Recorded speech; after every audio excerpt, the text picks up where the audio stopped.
Hello everyone and welcome back to Let's Play Europa Universalis IV with me, Alpha Pi Omega, Meiou Taxes 3.0 and Semien. So today's episode is the third in the series, and I'm hoping that we are going to properly start playing, because I have started to get better acquainted with the territory around us. I think I know what we are up against. So let's just speak about that a bit now. So currently we are improving the relations with Yemen. Once we're done with that, I'm probably going to focus on Kalam, and then I am going to start improving relations with the other nations that are under Ethiopia. We'll see how that's gonna go. But before we do any of that, a couple of things that have to be addressed first. Now, our king is 36, and I have been searching for an eligible marriage for him, but I couldn't find anything. The only one that we could probably marry is the ruler of Ethiopia, and we can't do that because their faith does not allow it.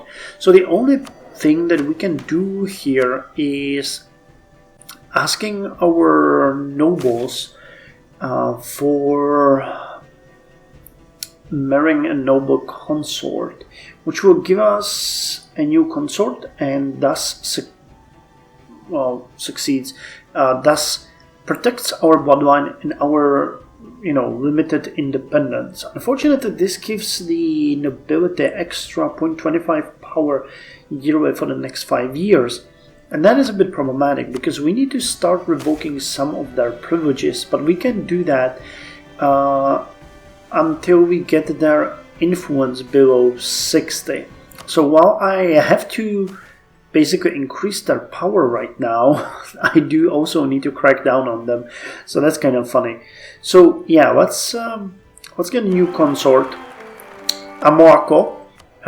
She will hopefully... Oh, she's only 16. Dang. I'm pretty sure that we will get a nice little heir very soon, because our Duke is fertile, so there should be no problem with that.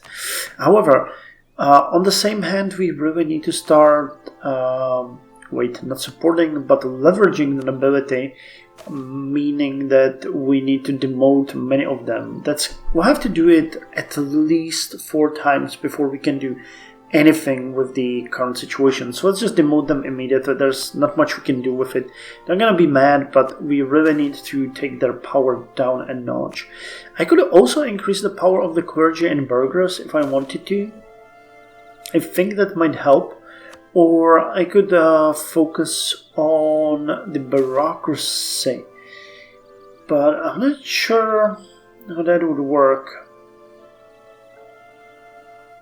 We would get bureaucratic reform, relations, we lose stability. They gain a bit of power yearly. By boosting power of one of the powers, you should probably lower the power of the others, but right now we already made the nobility mad, so let's just wait for the effects and see how it's gonna go. Now, we don't really have much going on. As before, I'm gonna roleplay the kings. I always do that, and their consorts, but right now we have Conqueror and Fertile, which don't really help me much. Quite honestly, being a subjugated conqueror is probably the worst fate imaginable, as far as EU for leadership goes. I'd like to start investing a bit into my provinces, because we have the 8 and 11 development. So if we started pouring a bit of money into that, we might be able to get it a bit higher, though the effects will be minimal at first, and if we can't break from this subjugation, it's not going to help us at all. Now, this province, Dembia, is a bit more fertile and has a bit more land than our capital of Semien.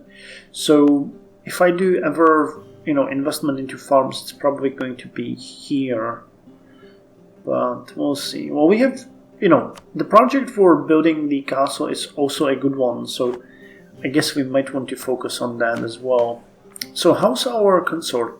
She's an architectural visionary. Okay, so projects are cheaper now. Labor cost for project is also cheaper, and we're getting extra prestige. So yeah, not much to do that, or not much to complain about. Could I support you guys? If you supported their autonomy, it would take down the stability. Increase monthly autonomy. What about currency? Empower the currency. Well, they have actually no special privileges, so empowering the currency might be a good idea. It would also increase the loyalty of them. How are we? Yeah, our stability is dropping severely. Provincial corruption, though, is dropping. And the power of the nobility is not affected yet. So we're gonna see very soon how that's gonna be. Hopefully it's not going to be bad, but you never know. You never know. I'm happy to say that we have an heir. And this heir is really good. So let's name him after our father, Phineas. Can we?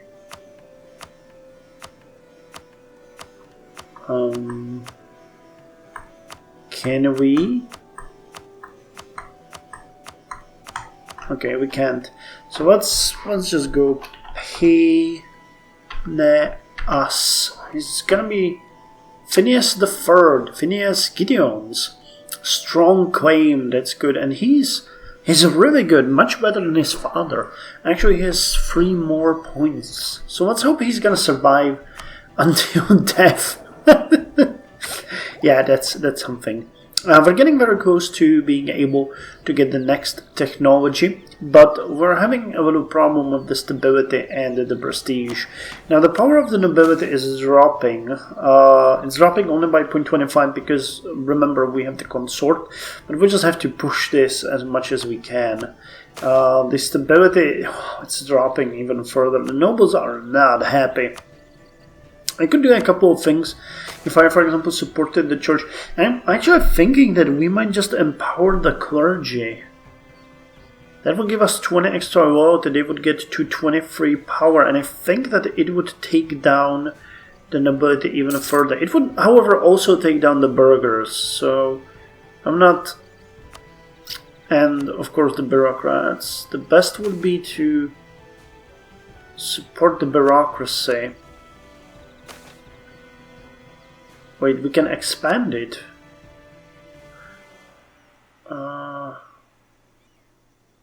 It gives us extra state reach, but also bureaucracy, corruption. What's the current state reach? I think it's pretty abysmal, isn't it? 2%. Okay. You know, our king is not exactly anyone worth. Yeah, he's not interested in this. Oh no, he has administrative skill of 4. You know, he's taking down the nobility. That's as far as we're gonna go with him. So right now I'm gonna wait for the 2 next technologies, the serfdom and the chartered merchant companies. We're already working on improving the relations with Alva, which is one of our close neighbors. As you can see on the map, we're doing sort of good. I'm looking really a lot towards having the 2nd diplomat, but that's gonna take a couple of decades because, you know, unless we figure out a way how to take down the nobility further, it's just well, if I just supported everyone except the nobility, that would take them down a huge notch, but we would probably spiral into such negative stability that it would take us a couple of decades to get back to where we are right now. Oh, okay. I guess that's... Oh wait, there's a war here that I completely missed. How could I miss that? Well, how could I miss that? I was looking at the provinces that we have and reading on them. So who's fighting who? Oh! We're getting our butt kicked by Ifat. Holy hell, these guys are good. So it's Ifat against everyone with the support of Yemen? Is that what I see here? Yeah. Let's see, Yemenis forces, here's Adal. Okay, and Adal hired Ethiopian forces as well. Okay, so now they're starting to retake some of the provinces, but this is, what kind of war is that? Varsangali War for Independence. Okay. And Varsangali is this. Okay, so they're trying to break their relations to Ifat, I guess. Well, and they're being supported by other people. So that's something that we would really like to achieve ourselves if we could. I'm not entirely sure what would happen, for example, if we negotiated the alliance with the Mamluks, because it tells me that divisions can't make alliance, but sometimes it offers me the ability to renegotiate an alliance. I think at that point we would automatically declare war. Yeah, like here, negotiate alliance. We have no diplomats to send at peace. Negotiate an alliance. Is not a rival. Is not a rival. Target country. Total alliance slots. And that would be rather close. I don't know, Yemen does not seem to be like an ideal ally for us though, because they're across the sea and we know that Ethiopia has strong forces, so we need to calculate with that information rather than anything else. Well, we can now take two technologies, serve them in chartered merchant companies. So let's take that and reap the benefits. Serfdom. As plague and famine reduced the population, landowners were left competing for labor and paying increasingly high wages. In response, many states established strict laws preventing peasants from moving off their land and restricting their freedoms. This helped to provide a steady labor force for plantations and farms. So extra administrative efficiency +5 in chartered merchant companies. Merchants usually conducted trade as individuals, each owning a small number of ships at most. By forming a merchant company with the blessing of local rulers, it allowed merchants to collectively bargain for trade privileges such as monopolies. It was this which led to the rapid rise of the Hansa after its foundation in 1356. So naval force and modifiers +2 doesn't really count. Trade efficiency increased and settler growth increased, and we have an increased trade range. Now, honestly, getting a port would be one of the things that I really want to do very soon. Getting a port like this would be extremely great. Oh, and this one has a viable natural location which increases commerce output. Oh, that would be nice. That would be nice. It's very undeveloped, so it would eat a lot of our investments, but we could make a blossoming city on such a spot. Which port is the best? We know that Zayla is the best. Yeah, that's a really good port. It's also a minor center of trade and minor center of production. So getting a port like that would be a blessing, but right now that's very far away from what we can achieve. Very, very far. The best one, I guess, yes, Aden. Look at that. Major center of trade, a minor center of learning. Okay, so they added centers of learning into this version, an important center of production. And there are war deaths. Well, the war here still continues, which is, peculiar. As far as, yes, we dropped our power even further. Good, good, good.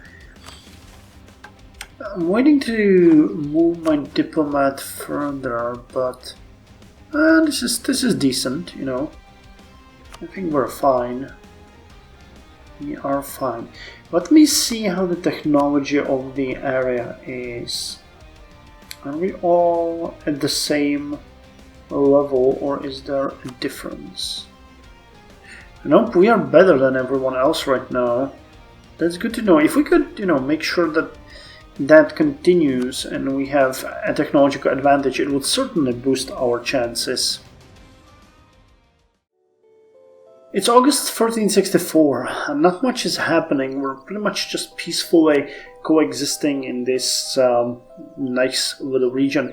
And I figured out one thing. I was able to get noble royal marriages with some of the other divisions. Something that, I completely forgot about because I haven't been a vassal for so long that I forgot you can reach out to other vassals.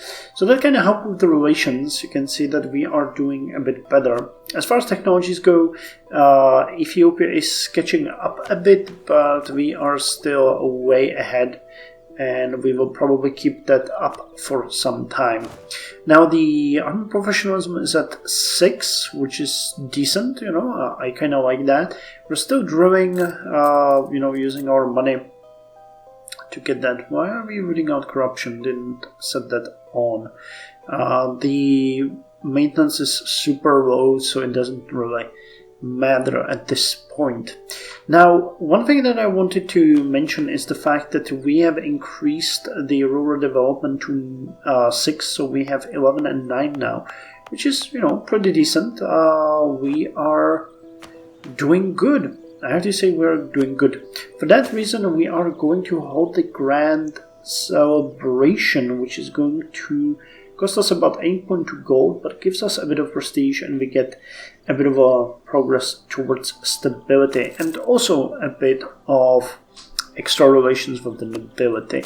Now, our stability is still dropping, so this will help us prevent the descent into minus. Now, I know at this setup we can go all the way to +2. So once we are done with screwing with the nobility, we're gonna let that go. But right now our biggest priority is really to just make sure that we get them below 60. We need to curtail some of their privileges. That's just how it is. So yeah, this needs to go down. This needs to go down. I wish I knew that we could get royal marriages with the other divisions, or realized it more than no. But hey, we got a decent heir out of that, and our consort is really good as well. So I can't really complain about that. She should be of our culture.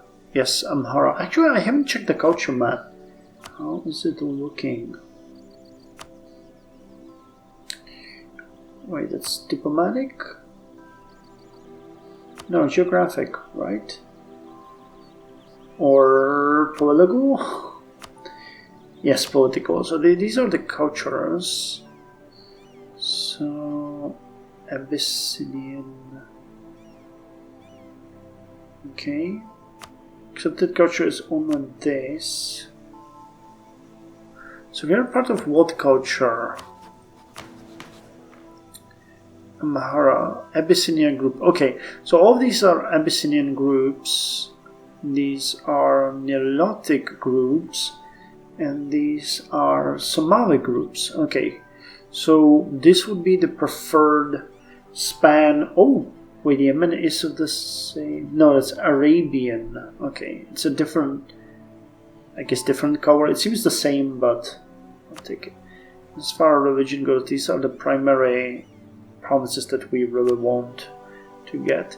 Now, there are no missionaries that I can see on these provinces, so we can be happy about that, but we still need to get those, because, well, what can you do? Those are our people. We need to protect them, either by getting them into our own territory and under our rule, or in any other way that you can think.